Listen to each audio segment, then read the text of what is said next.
Hey, what's up? I'm Trevor. If you go to High Point, you've probably seen me around. Now, I'm really glad to be able to tell you that I have a secret. You will be the first ones to know about this. In fact, you can be a part of this secret by experimenting in a big, perhaps life-changing project. But first, let me see what some of you are planning to do this summer. School's almost out, so you must have some plans for the hot days ahead. Oh, Trevor, please, can I be first to tell? Well, hey Sarah, you're kind of interrupting chapel, but maybe if you said excuse me, I'd let you go first. Oh, I'm sorry.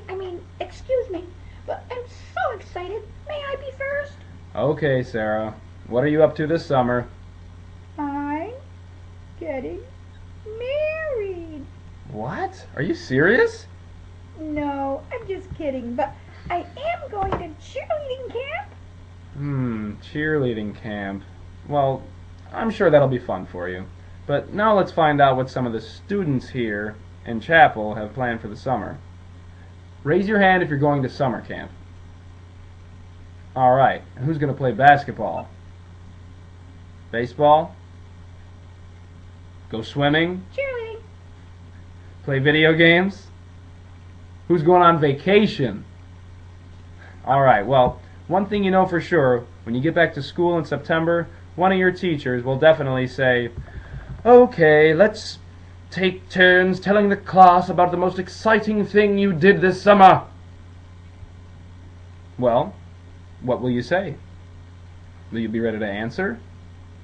You know, there's someone else who's going to ask you what you did with your time this summer, too.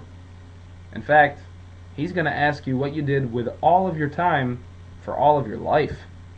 Oh, I know who you mean. Yeah, I'm sure you do, Sarah, but let's give the students a chance to answer that one. Who are we talking about, kids? Who's going to ask you what you've done with your time besides your teacher? Right. God will. And then what will you say? Well, remember I told you that I had a secret to tell you about? The secret is a project that will help young people to learn more about the importance of prayer and how to pray the way God's Word tells us to. I'd like to ask you to help us with this project. You will be the very first ones to see a book that's coming out and be a part of it. Best of all, if you follow the instructions in the book and report back to Mrs. Hibbard, you could, with your parents' permission, get your name in the acknowledgement section of this book. And Mrs. Hibbard will have a prize for everyone who finishes the sections of work in the time allowed. You can't guess how much difference this project could make in your life. But at the end of the summer, you'll see.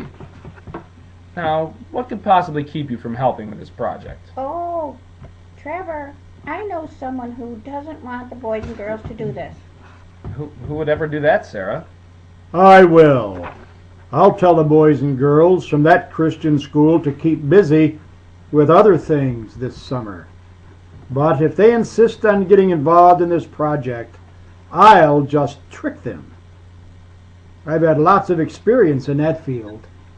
I'll say, "Okay, go ahead and work on this project, but not right now. It's okay, but just do it later." I have lots of tricks. I'll be doing my dirty work as usual. Okay, kids, don't let him scare you. You know that old deceiver and trickster. He won't get away with anything if you just run to God in prayer and ask Him to help you. God is much more powerful than the evil one. Why does Satan want to keep you from doing this project? Because it's about praying to God, and that's his biggest fear. He knows that God is more powerful, and he's running scared when he sees Christians, especially children, praying to God. That's our weapon against him. Prayer and the Bible.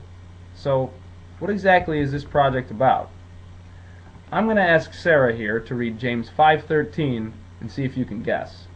Okay, James 5:13. Is any one of you in trouble?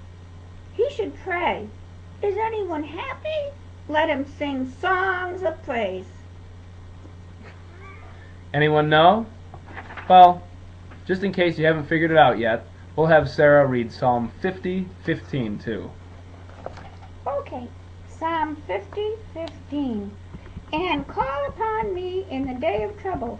I will deliver you, and you will honor me. Psalm 50:15. So, what's the answer? Pray! Right. It's a project about prayer. Prayer. That's what Joshua did when the Israelites were defeated and lost the Battle of Ai. And what did Paul tell us to do in Philippians 4, 6, and 7? Sarah, can you tell the boys and girls? He told us to pray and not be afraid. Right. And what did the early Christians do when Peter was thrown into prison? Help me, boys and girls. Pray! Right. Now, Mrs. Hibbard will explain a little more.